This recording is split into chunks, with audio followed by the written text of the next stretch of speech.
And then getting on to what happened, oh man, when the NWO thing happened, I was pretty devastated at first because again, he was my hero, and at that age, you're kind of starting to catch on that stuff's not totally what you think it is, but you still want to believe. And even then, he stood for things. The Hulk Hogan character stood for things. And then, to hear him tell everybody to stick it and all that, and that he was out for himself and in it for the money, that hurt. But then I watched it again and I really listened to what he was saying, and I paid more attention. And it was like, he's not lying, though. He came out there and he did all the good things he was supposed to do, and he was a role model and a superhero, and people started turning on him. He didn't do anything wrong. They were just bored of him. And it wasn't fair to him. And I agreed with that. So I was really heartbroken for a couple of days, and then I turned myself around. I actually sided with him. I was like, yeah, okay, NWO for life, because he wasn't being treated fairly. There was a lot going on in WCW at that time, on camera, storyline wise, and he was getting jerked around. Like, he lost the belt under false pretense to the Giant at Halloween Havoc. He wasn't eliminated from World War III, but Savage won the belt anyway, even though Hogan got pulled out under the bottom rope. That wasn't fair. He didn't get a proper rematch for the belt. Flair beat Savage. Hogan got like one match where there was a ton of interference, and then he didn't get near it again. And then meanwhile he had Sting and Luger and everybody else giving him a hard time. So on camera, it made sense why he would turn hostile and turn bad and go with Hall and Nash, because for the end of 95 through the beginning of 96, for like 7 months, Hulk was getting jerked around and they had nothing to show for it. It was just frustration after frustration. So, and it was something that never happened before. So it kind of made sense. It made sense for him to shift gears and start to be a different version of himself, a darker version of himself. And like, Johnny was saying, it was time. The fans were kind of ready for, there were already some of them booing him anyway, whether that was fair or not was a whole argument. But, so he decided to lean into it. And it was groundbreaking because he got a whole second life to his career. I mean, by 94, it was not cool to like Hulk Hogan. I took a ton of shit because I never stopped liking Hulk Hogan, even though, as I said, after Warrior beat him, you weren't supposed to like Hulk Hogan anymore. You were supposed to move on and embrace different things. But I still liked Hulk Hogan. I still believed in him. He was my hero. But by 94, 95, yeah, you were mocked a lot at school if you were still a Hulk Hogan fan. Oh, But, I still was. But then the NWO thing happened, and all of a sudden it was, cool to watch WCW, and now he was cool and all this. So, that was kind of nice, but it was hard sometimes too because he was really good at being an asshole. And some of the stuff he did, like I always in the back of my mind, even though I supported him in the NWO, in the back of my mind, I always hoped he would turn it around and go back to being a superhero again. But a lot of the stuff he did as Hollywood, it was like, man, how's he ever going to come back from this? Like, especially when they beat the shit out of David Flair. oh God. They whipped him with the One belt 10 one minutes part I out. remember that kind of borders on the whole, because we didn't know all that kayfabe stuff we do nowadays, But one of the things that kind of got me was I think there was a part of Roddy Piper was trying to talk sense into Hogan, and his kid was there, and Yeah. the thing is that Hollywood started talking all this Hollywood trash stuff, and under his breath, like to make it feel more real, like Roddy was like, "Oh no, Terry, don't do this, man. Don't do this, Yeah. Terry." And then you beat him, and that just made it look. It just made it feel more real. You know what I mean? Like that was. Era. It was like WCW was really great at blurring the lines before. You see, WWF gets all the credit for that, but WCW was doing it first, easily. Yeah. Um, They fucking torpedo launched Rey Mysterio or someone of them into like a crater thing, right? They Rey long Mysterio, guard them in there. brutal. That was brutal. I mean, the whole NWO thing. I had people watching that stuff who never watched wrestling before, but were fascinated by that. For one, they knew Hulk Hogan was a bad guy now, and they had to see what that was about. So, but then seeing some of the stuff people were doing on a wrestling show, they were like, "What is this? This is insane." But And they were then fascinated. Another So thing, Johnny and I also, we still grew up in that Chicago stuff with all the graffiti and junk. So for us, it kind of resonated a little bit seeing them like spray painting NWO on the people's backs and the property and whatever. But Johnny, what did you think though? Wasn't that out of nowhere that Hogan, of all people? Because I know the original plan was, I guess, Sting or something. I know Sting was beloved, but like, I don't, it wouldn't have had the same impact. You know what I mean? a backup. There was a lot of guys talked about. There was a lot of names thrown Oh, who around because else would have been if it wasn't either Hogan or Sting? they wanted Brett, but they Mm, couldn't get. They wanted Brett. They wouldn't necessarily have used him for that, but that was at the time they were in negotiations, and mm, um, that it would have been an option. So Brett was mm, a possibility. Luger was a possibility. It would mm. have made sense. And Sting was not necessarily one that they wanted to do, but he was definitely, Bischoff has even said this, Sting was the backup in case Hogan decided not to show up. Mm. He literally, I would have been surprised that Luger or Brett did, but not. I would not been shocked. Like like your jaw like, what the fuck? Hogan's the big guy. Like, there were people speculating the week before, like Meltzer and those guys. They were like, well, we hear whispers, but nobody took it super seriously. They went to such great lengths to keep it under wraps that, like, literally, what you saw on TV was pretty much the whole thing. Hogan's car pulled up to the arena. He got out, walked in the door, and walked straight through the curtain and right to the ring mm-hmm. in one straight shot. He gets out of the car, walks straight to the ring, and leg drops Randy Savage. And you could see the look on his face right before he gets it. Like, he kind of pulls the bandana down for a second, and, you know, he looks uh, astonishingly pale in the face. Like, you could tell he's got a lot on his mind, and he's legitimately frightened of what he's about to do because he doesn't know what's going to happen. But he goes through with it. It had to have been a lot on his mind. It had to have been because his original objection to the idea was, how much money is this going to cost me in T-shirts? But turns out he made a lot more back. Yeah. But he didn't. Nobody knew this thing was going to work. For all he knew, he was going to put the bullet in his career. But they reminded him, they're like, you're losing the people anyway. Like, if you don't do something dramatic, so you could lose them with this, or you could let them, rot away slowly. But either way, they're gonna boo you. So that was the thing that convinced them. But yeah, I mean, it's amazing to look at now. That was such a shocking moment, and that's why I laugh when people compare stuff like John Cena's heel turn to what Hogan did. That's fucking ridiculous and insulting. I mean, how could any idiot say things like that? I mean, there's Not no to way. mention, Cena pretty much started as the what do you call it, the professor, doctor of thugonomics. Anyway, it's not a big, It's different in an era where everybody knows wrestling's a show. I mean, when Hogan turned, you had a Mark run in the ring, and Kevin Nash cleared him, and then Scott Hall kicked his head in. They cut it off of most of the commercial broadcasts, but you can find it. It's online. That's what happened. Speaking of Um, that, Johnny, an actual fan got in there to attack Hogan because he was that pissed off. Oh wow, that's crazy. yeah, and it's like I'll find it and show it to you guys if you haven't seen it. But that's Yeah, I how. only seen the, I guess, edited for TV version that they always show on what do you call it, WCW Thunder and all that. Yeah, I forget where I saw it. It was either on the WCW commercial tape because sometimes they would leave stuff in, but Mm. it was on one of them. It was on it. I'll find it, but yeah, they don't show it anymore. Netflix doesn't show it, but yeah, I mean, people were so emotionally invested. They were throwing garbage because they were disgusted. Hmm. Uh, this wasn't just a wrestling angle. Like, I knew people personally. I knew parents who wouldn't let their kids. They made their kids take their Hulk Hogan posters down. Oh my God.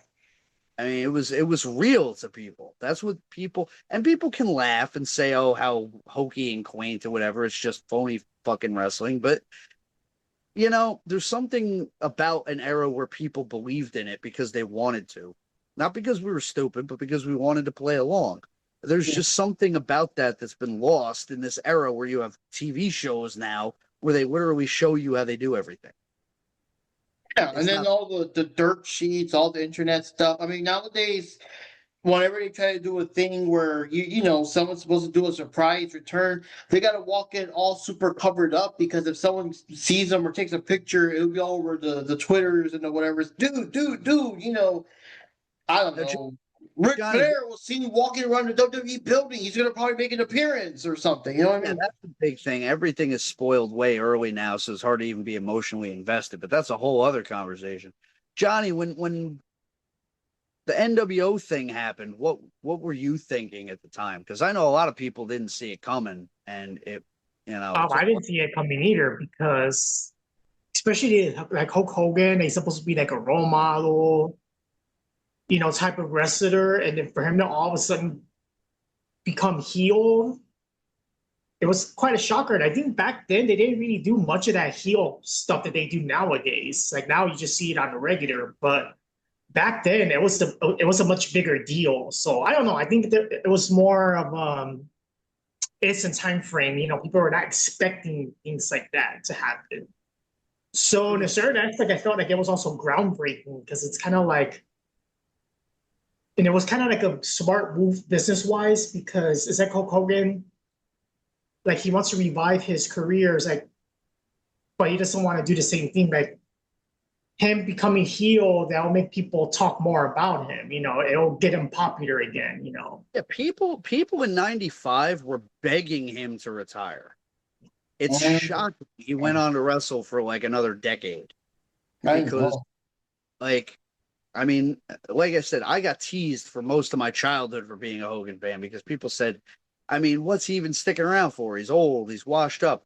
And then right when everybody says he should go away forever, he comes back and he reinvents the business. And then he adds another 10 years to his own career and becomes arguably a bigger star than he already was. And, there's only a couple, there's always conversations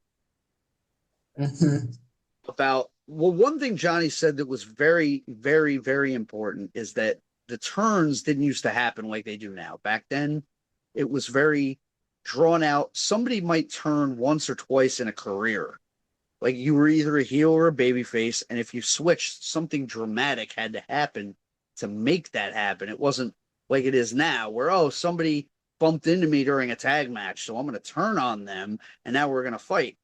Back then, things were different, so it wasn't so willy nilly. So for anybody to turn, whether it was Andre the Giant, Paul Orndorff, or Hulk Hogan, especially, it was a big dramatic deal. You go back and you watch those old videotapes of somebody like Roddy Piper turning babyface or Andre the Giant turning heel, and you see the crowd reactions, and people are just losing their minds because they can't believe what they're seeing. And now they see it 500 times. It doesn't mean anything anymore. No, it's like Plus, the Big Show. plus they know it's all a show. They know it's not legitimate. Whereas back then, people took it very seriously. Like Bret Hart, always said he took his reputation as a hero very seriously. And, it's easy to say he takes that too seriously altogether. But now, having been in a position with having little kids come up to me and ask me for my autograph on my way to the ring or, anything like that, I get it a lot more. It's easy to say, oh, you take this too seriously. It's all a show. But it's real when you're out there. Like I really can't stress that enough. There's something people don't understand about professional wrestling. It's real when you're out there. If that makes sense. Because we've been to a couple of live shows. At least it's the AEW shows. So you get it too, Johnny, right? You just get pumped into it. You get into the thing. You start yelling the chants and the boo, Yeah. yay, boo, and all that kind of stuff. And I mean, I take a lot of my selling from Hogan because I watched him take some horrific beatings, and like he really made you believe you were getting mauled, And I've worked the boys 100 times. Like I've come through the curtain limping, and have people run over to me, and then I'll just get up and do the Roddy Piper hop on the bad leg, and they'll be like, "You're a dick, dude." I'm like, I'm keeping it real. I'm just keeping it real, And if you could fool the boys, you could fool the people. Because I still remember your match with Jeter and stuff, and I was like, "Oh, dude, you're selling it, man." I mean, you have to, especially if you're not a big guy. But that's another great thing about Hogan is he was a big guy, but he could get heat. Now, a lot of that credit has to go to people he was working with. King Kong Bundy, Andre the Giant, Big John Studd. These were massive. King Kong Bundy was a big motherfucker too, man. He was a nice guy. He was a great guy. You won't find anybody in the business to say anything bad about Chris, aka King Kong Bundy. He was a legend. But yeah, I mean, that was what separated guys like Hogan from guys like Nash as a babyface or Sid as a babyface. Hogan was huge, but he could take heat. People don't give him credit for that because they think all you got to do is get beat up. No. As somebody who takes heat for a living, there's a lot more to it than just getting beat up. You have to sell things a certain way. You have to keep the crowd wanting to see you get back up. There's a whole psychology to it. And nobody was ever better at that psychology than Hulk Hogan. He could make you believe he was going to die in that ring and that you personally were responsible for cheering him back to life and vanquishing the bad guy. You were why he was able to do that. That's how he made you feel. And no wrestler has ever been able to do that. Only him. The Rock can't do that. Stone Cold never did that. Nobody ever made you feel like you were the reason they won. I think that's what a lot of people don't get about Hulk Hogan. Like, he would wrestle, he would win the match, and then he would thank you personally. And he made you feel important too.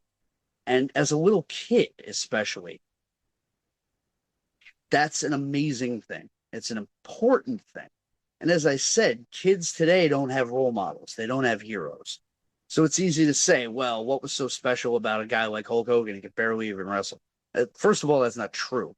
Second of all, there was a lot of importance to it that maybe people don't grasp through a modern lens, but, it's a more cynical time, and people believe in different things. They have different values. Back then, what we saw was somebody like Superman, like He-Man, like I said, the seminal things in my life. Here you saw a guy who would always get beat down and always get back up. And he never quit, and he told you should never quit either. And unlike He-Man and Superman, this guy was flesh and blood. You could shake his hand, you could meet him, you could write him a letter, and he might write you back or he might just send you an 8x10. Either way, you felt special and important and connected. And I don't care what anybody says about Steve Austin or The Rock or a million other people. Nobody in the history of professional wrestling has ever or will ever create that personal connection between performer and fan. And I know how hard it is to create that connection. I've been doing it for 15 years, and it's not like people think. It's the greatest thing in the world when it works the right way, when it all comes together the way it's supposed to. But it's not always easy. And to master it is an art and a skill. And nobody who ever set foot in the ring or ever will was better at it than Hulk Hogan. I don't care what anybody says. That's just the way it is. I was wondering, what are your favorite Hogan matches in particular? That's an easy one. I was hoping somebody would ask because I love talking about this one. I talked about it a little bit before, the Mega Powers angle, Hogan and Savage, and then main event leading to WrestleMania 5. That match, Hogan versus Savage at WrestleMania 5, to me, it's my favorite wrestling match, period, of all time. And yes, there's others that are technically better or have more things happen or whatever. But first of all, it was the culmination of a year-long angle that was executed perfectly from the time when Hogan and Savage shook hands on Saturday night's main event all the way to when it came full circle and they broke up on the main event and ended up wrestling at WrestleMania 5. It is a story that's Shakespearean in the way it unfolds. You know, these enemies who become friends, who end up enemies over a woman of all things, over one man's petty jealousy. It's a tragedy. The story of the Mega Powers is a tragedy. And it's the closest thing to art that pro wrestling has ever produced. I'll die on that hill. And you got real emotion there because the three people involved believed in this angle they were working. Like, there was real life heat between Hogan and Randy over Elizabeth. And nobody really knows, and nobody ever will know because all three are dead. Nobody will know if there was any truth to that. I like to think not, but you know, it's true that Randy many times in his life suspected Hogan and Liz of having something going on. So it fed into the angle.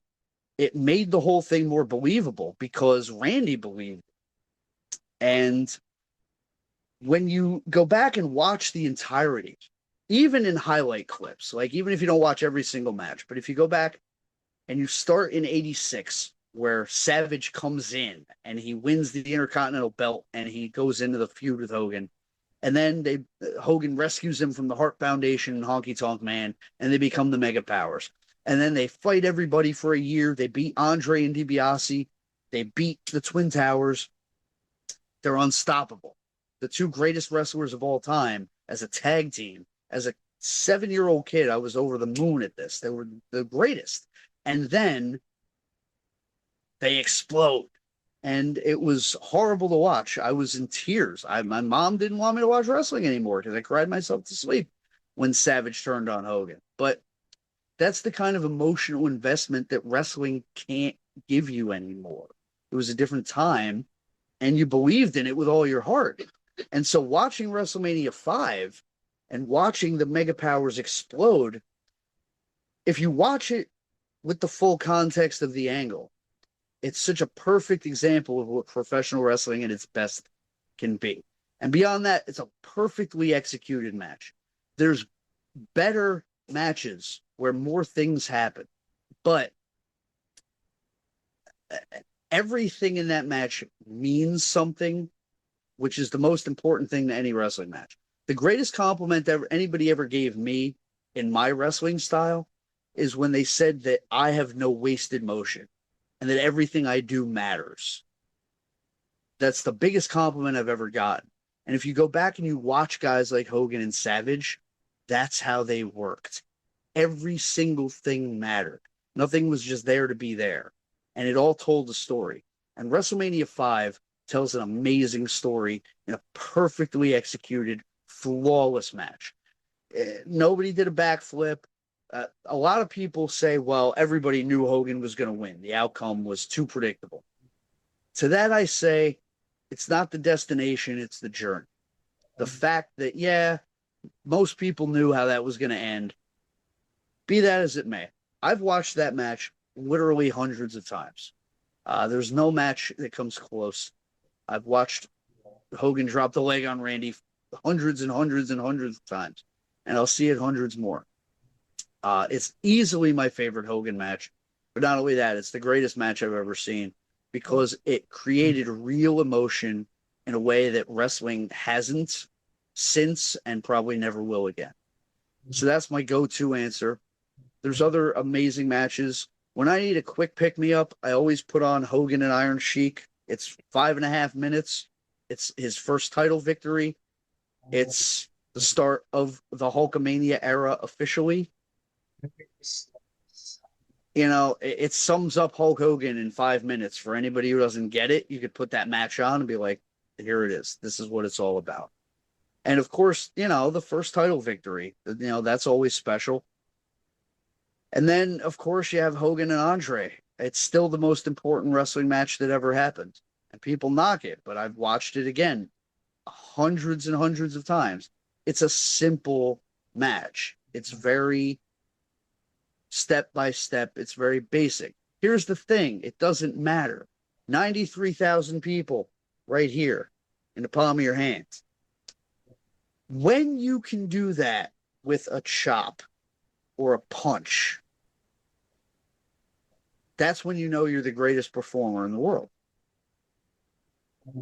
Because, when you can get a lot out of a little, that just means you have the people right where you want them. They were on their feet literally when Hogan and Andre locked, and when Hogan picked up Andre and slammed them in the middle of the ring, those people came unglued and jumped to their feet. That was insane, especially back then. That was. And to be fair, the lie was that Andre had never been beaten, never been slammed. Hogan had slammed him a million times before that, but Andre was lighter.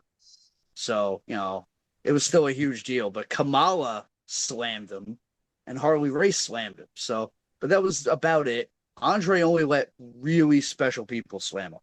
So the fact that he let Hogan do it, that's the one thing Hogan could say. He wasn't the first, but he did it more than anybody. So Andre must have really. Didn't Hogan also slam Yokozuna or something? One of the pay-per-views? No, they teased it, and it was on the table. If he had stuck around, it would have been him, but he left, so it was Luger. But yeah, I mean, those were the big matches for me. But again, there's a couple others. Hogan and Sting, everybody hates that match because of the finish. But I love the match because Hogan was at peak heel form in that moment. And seeing him work the match as a master heel, it's unfortunate they screwed up the finish, but it's still a great exhibition of Hulk Hogan at his best. Like he dominates the match, but it's also like a good showcase of what he can do physically. Because everybody always says, oh, he can't do nothing. Bullshit. He could do a lot when it counted. But another thing I was going to say and got distracted, a lot of people were great baby faces. And a lot of people were great heels, right? Ric Flair, a lot of people say, was maybe the greatest heel of all time. There's always debate about who was the greatest heel, who was the greatest babyface. When you ask who was the greatest at both, the conversation starts and ends at Hulk Hogan. He was the greatest babyface who ever lived, and then when everybody told him he should hang it up, he flipped it, became the greatest heel who ever lived, and got another decade out of his career. Like, nobody else can say they were the best at both. Only he could say that. Yeah. For me, I mostly remember the match with Andre, the match with Undertaker, some of the NWO stuff. I remember his match with Goldberg. I think that was one where Goldberg finally got the title off him and stuff. We always used to use that big leather NWO belt on him to whoop him all the time and stuff like that. One match I remember seeing snatching the belt away was fantastic. Like, one clip they had, and Johnny's gonna probably find this funny, was one with, I think it was a WCW with the Ultimate Warrior versus Hogan, and they were doing the whole the what do you call it, the battle of strength or something, and just the position that the camera angle, they didn't know what they were doing. They didn't know what they were doing. That fucking Ultimate Warrior on his knees, being all like that on Hogan's area, while Hogan's making all kinds of faces, and it's like, you know what you were doing, motherfuckers. We've all made the jokes. I almost forgot one. I can't believe it, but big favorite from way, way back, because as a kid, I was so obsessed with wrestling that I couldn't wait for the weekend shows. I had to go to the local mom and pop video stores. We didn't have a Blockbuster near me, and my parents didn't have a credit card, so Blockbuster wasn't really an option. We had to go to the mom and pops where you pay cash. I know you know. Yeah, you know. When you know, you know. So we go to the mom and pops, and you'd usually get like 3 tapes for 3 days for $3. So I rented all their wrestling tapes 100 times. You remember Coliseum Video? Yeah. Okay. So I rented all the Hulkamanias. I rented all the WrestleManias. Most places didn't have WCW stuff, so I only got to see a little bit of that. But I rented all the Coliseum videos, and that's where I got to see a bulk of the older Hogan stuff, the stuff from when I was 2 and 3. So I got to see Hogan and Greg Valentine, Hogan and Dr. D. David Schultz, and all that kind of stuff. So those were great times. But one match that blew my mind as a kid, and still does to this day, was the cage match between Hulk Hogan and Mr. Wonderful Paul Orndorff. Now, in the history of wrestling, that feud has kind of been overlooked because the Andre one happened right after it. But Yeah. it was a huge deal. Orndorff had been a heel, and suddenly in the fallout of WrestleMania 1 turned babyface because Piper and his entourage, Piper blamed Paul Orndorff for losing to Hogan and Mr. T. So that's why Orndorff turned babyface. And suddenly he was Hulk Hogan's best friend, right? But then, you know, Adrian Adonis was stirring the pot and telling Orndorff, like, oh, Hogan's a glory hound. He's a glory hog. He doesn't care about you. He's using you, and he's just using you to keep you away from the belt and all this stuff. And so Orndorff, being a paranoid nitwit, you know, he starts buying into that. And then the infamous tag team match where, you know, Orndorff would go in and do a body slam, and then he'd tag Hogan in, and Hogan would come in and do a body slam. And Orndorff keeps getting annoyed. Everything he does, Hogan's got to upstage him at. And finally, they get in there and they clean house, and Orndorff raises his arm, and then he clotheslines him. And the crowd goes hush. And then Orndorff picks Hogan up and he pile drives him. And Hogan does that fish cell where he flops around. And then they do the house show feud that draws huge, huge numbers. But it leads to Saturday night's main event in the steel cage. And this is one of the greatest steel cage matches ever. And you know that because it's been on the WWF WWE official DVD of the greatest cage matches ever. Yeah. So, yeah, Hogan and Orndorff beating the crap out of each other in that cage. And then the denouement, when they each pick a side and they go up and come down on opposite sides and they land at the same time, down to like the microsecond. And you have the two referees arguing over who won the match. Dangerous Danny Davis, who was paid off by the Hart Foundation, is insisting Paul Orndorff won the match. And, you know, they come back from commercial. They have to restart. Hogan ends up winning. But, oh, man, you never saw it before. I mean, it sounds like such an obvious thing. Like, when they introduced the climb over the cage concept, well, why don't you just have a finish where they both get out at the same time? Well, they finally did it, and it couldn't have gone better. It was perfect. And then, to this day, you still have people argue, I don't know, man. I think Orndorff might have had him by, like, a hair. So, it was a great moment. But it was a great feud, too. They end up doing, like, everybody talks about WrestleMania 3 with Andre, and rightly so, but Hogan and Orndorff drew about 80,000 people in Toronto for a house show called The Big Event. That was the blow-off to their feud. It wasn't even for TV. It was a fucking house show. And they got 80,000 people. Can you imagine getting 80,000 people for a show that they don't even have on camera? I think they put some of the matches out on video later, but it wasn't done for TV at all.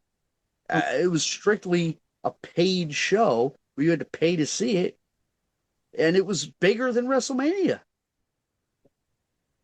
I remember we had those little moms and pops video stores. Back when we were watching, they were announcing like SummerSlam. I think it was in it was in Europe or something. It was one. I think the main event was Bret Hart versus the British Bulldog and stuff. And they had one where it's like Shawn Michaels versus Rick the Model Martel, whatever. And they only saw it on video. We're like, yo, this is the same thing they announced, you know, like months later or whatever. But we could rent it and actually see it without paying the, you know. Because, yeah, back then, ain't no way our parents are going to pay no $50 for some wrestling show. Something that we take for granted nowadays. I mean, the AEW ones are $50, and we just like, yeah, well, let's just watch it. Let me tell you something, brother. First pay-per-view we got would have probably been Royal Rumble 1991, and back then they were $20. Was that the one that Flair won, or that was 90? That was 92. Hogan won. Hogan won in 90 and 91. But yeah.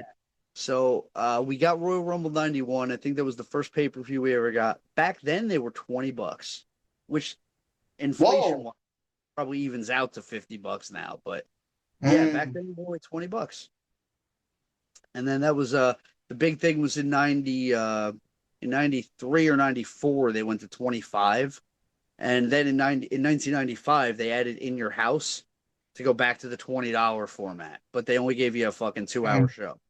So what, like, I'm kind of curious, like, about how, I know we said eras, but, and I know I said I was real young, how old were you guys about when you started really paying attention to Hulk Hogan?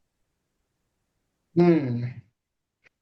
I think for me, I forgot how old we were during. Because the thing is, we've seen things here and there, and Hogan came and gone. But whenever there was an NWO stuff, we were watching it every week, and he was on TV every week, even in a match or he's doing a skit. And it's like those things you don't think about. It's like they got these skits where they're like in their limo or something, and they're watching a camera. They're like, "Oh yeah, man, when DDP comes in, we're gonna jump him." And even back then, we're kind of wondering, okay, so doesn't DDP watch the show and know he's about to get Yeah, jumped or stuff like that? that was always a weird thing about all wrestling shows, but you needed somebody like Nash in the room. Because Bischoff always said that he loved and hated having Kevin Nash in the room when they would plot out the backstage segments. Because Oh, Bischoff would have bring that shit up. yeah, Bischoff would have this grand idea and it would be perfect. And he'd be like, yeah, this is gonna be great and this is gonna be epic. And then Kev would just be like, and I love Kev. I could see him doing this. And he's just like, why the fuck is there a camera in the room in the first place? Am I wrong? And then Bischoff would be like, God damn it, Kevin, shut the fuck up. Go The ahead thing I and like their that fucking both logic. WWE and AEW do, and I'm sure the other ones. The Oh thing yeah, that's like a little pet peeve of mine is when they have like a random monitor in a room or something, and there's a match going on, and I guess the would-be challenger or heel, whatever she's, it's just randomly just standing there, just like yeah. watching the fucking monitor. It's like, don't you have like a break room or something so you can actually sit and you're just like fucking standing in the hallway watching a random monitor? Oh, so my opponent is wrestling. It's like that part always looks so whatever. Yeah, And I mean, WWE is guilty of the same thing. It's not just an AEW thing. It's like, there's logic to these kind of things, you know? You know, that was the eternal question they stopped asking when Russo came in, but Nash was always the one to raise his hand and be like, so why the fuck is there a camera in the room? He might but yeah, even say fuck a couple we words. must have been like around 16, 17 ish, I guess, when we were watching Thunder back in the day. Yeah, because that's like, because you guys are around my age. Yeah, yeah, because we knew about. I mean, Hogan was here and there, and that's another thing too. There were times he would leave and everything, and I was Yeah. surprised because like WWF Royal Rumble for Super Nintendo was the first game that Hogan was not in because at that time he was he in WCW at the time or where the fuck was he, or was he busy No, doing shows or movies or what? it was around the time it actually that game came out for both Super Nintendo and Sega Genesis. In Yeah, but the Genesis came a bit later, and by that time Hogan was back, so Hogan was in that game. Yeah, no, he was on a little bit of a sabbatical. He retired after WrestleMania 8, so he didn't make the cut for Mhm. the game. And it really made me mad because I didn't have a Genesis. Um, I played it at a friend's house and loved it, obviously, and I have it Yeah. now. I still prefer the Super Nintendo version overall. The sound is way better. Better graphics and like Yeah, better but colors. I still have to play the Genesis version just to play as Hogan. Mm. I mean, like regardless of what anybody can say about him as a person, he always was my hero insofar as he's the reason he got me into wrestling. He's the reason I became a wrestler, and I pay tribute to him in a lot of ways. But one of the ways I do is I play every wrestling game almost that comes out, and if he's in it, I predominantly play as him, and if he's not in it, I try to make him, and he's usually the first person I'll try to make. And yeah, I mean, I was playing 2K25 yesterday. I was playing as him. And a funny story though, actually, I was doing a Royal Rumble as Hogan, and then Booker T ran out, and he went straight after me, and he started beating Hogan's ass, and I couldn't help it. I had to say the line because, yeah, that's another funny thing. I remember watching that shit live, um, Slamboree or whatever it was. I was at my Spring Stampede. I think I was at my grandmother's house because sometimes my house didn't have cable. My grandma would let me watch the pay-per-views at her house, and my parents would pay her back or not. But yeah, so I remember watching that promo and seeing Booker T get all fired up, and all of a sudden, Hulk Hogan, we coming for you. Mhm. And I was like, what? What the fuck did that I guy like just how say? Booker T had that look in his face like, oh fuck, I'm Oh, gonna get fired, aren't I? everybody's reaction was great because Booker T is like, oh shit, I'm gonna get fired. And then Sherry's reaction is like, don't worry, baby, I say it all the time. It's like, Oh, she looks so fucking happy. Like she's overjoyed. She's way too happy considering the context of that scene. The smile on her face.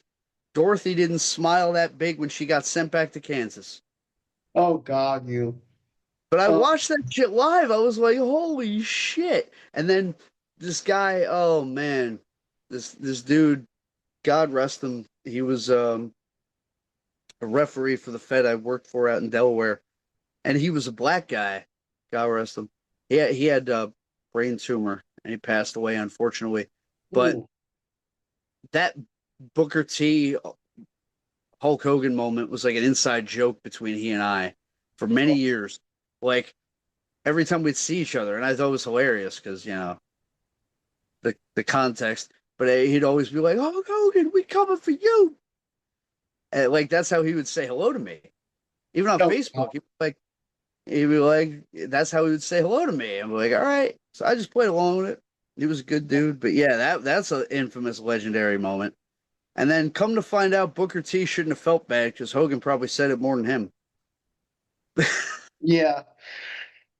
Oh boy. Yeah. I now the thing I about know that was all the stuff that we're tiptoeing around it, but it was gonna come up. I know, but all the stuff that happened after that, because like Hogan was being like left out of video games.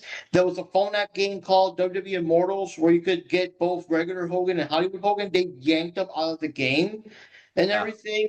And there were already memes and things because for a moment there he was erased off the website. You couldn't buy merch anymore, whatever. So I like the part where someone actually photoshopped Hogan out of the Andre match, and Andre's just like in midair. And someone posted the thing, I'll never forget the day that Andre slipped in a banana peel in WrestleMania 3. How he slammed himself. Why couldn't they just have Stevie Richards do it? No, man. Oh, like they did in the game. That was No, awesome. That was no. awesome. But yeah, it was definitely a weird time. And I'll say this though. I'll say this. There's no excusing because I mean, some people are probably watching this and they're like wondering, oh my God, we're gushing over a guy who said a lot of really awful things and probably did some things that were unsavory as well. But um, for one thing, I feel like it's not fair to judge a person's entire legacy solely by their lowest points. I think if that was the way things were supposed to operate, we'd all burn in hell. So I don't really think that's fair. But beyond that, I feel like,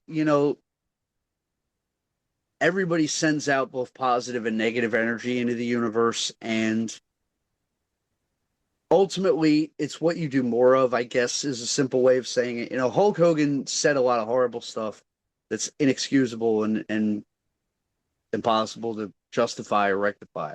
He failed Yeah. himself. And the worst part is he never had a chance well, no, he did have a chance to redeem himself and he wasn't interested. That's what kills me because don't get me wrong, he's my biggest hero. He's also my greatest disappointment because he turned out not to be half the man he pretended to be, and that's unfortunate. But at the same time, Terry Bollea used the Hulk Hogan character as a way to inspire millions of people, myself included, to be the best possible version of themselves. So if you're like me and you're a big picture person, because I really try to be a big picture person, and that doesn't mean justifying the unjustifiable. That Yeah. doesn't mean that, because there are things that are not justifiable. There's things you can't say, and there's things you can't do. And he said and did things you can't say or do. But he also did a lot of great things, and he made a lot of people want to be better people. And he's everything I wanted to be. He taught me He taught me a lot of things, both directly and indirectly. Now, that's something I wanted to talk about as well, because he wasn't just a wrestler we saw on TV. Maybe you guys got to know him a little older, but for me as a young kid, he was a role model. He was literally a superhero. Well, yeah, he was the, what was it? Say your prayers, eat your vitamins, and everything. Vitamins. And then after, train, say your prayers, eat your vitamins. But then after Earthquake put him out for a couple months with the broken ribs and all that, and then he came back, He needed more vitamins. he added the fourth demandment, which was believe in yourself. And again, this goes back to how Hogan made you feel like you were part of it. He said that he would have given up and retired if not for all the little Hulkamaniacs wishing him to get better and go beat up Earthquake. And Yeah. So it established that connection between the performer and the fan, and it made you believe that you mattered as well, and that you could inspire him to do great things in the way he inspired you to do great things. And it was this symbiotic relationship. And Yeah. he taught me a lot about life. He taught me that, if you want to conquer giants, you have to have the courage to stand in front of them and look them in the eye. Yeah. He taught me that you have to always tell the truth. And that was Even an though he indirect did, but it was an indirect lesson, because in his manner of not telling the truth and being, not living up to the standards he set, he did a lot of damage to his own legacy. He should be revered right now. People should be just celebrating a life and talking about all the good things. And a lot of people are, but a lot of people are not. A lot of people are happy for various reasons. A lot of people are, and they have a right to their feelings. I'm not saying they don't. But it's unfortunate because all he had to do was live up to the standards that he set, and he couldn't do that. And he wasn't interested. He got Yeah. to a point where he was like, I am who I am, deal with it. And that, that's very unfortunate. But, you know, well, the fact that he lied all the time and it caught up with him and made a lot of people turn against him, there's a lesson in that if you're looking at it. The lesson is, well, like David Lee Roth said, I don't need that much to remember. That's how it is when you tell the truth, right?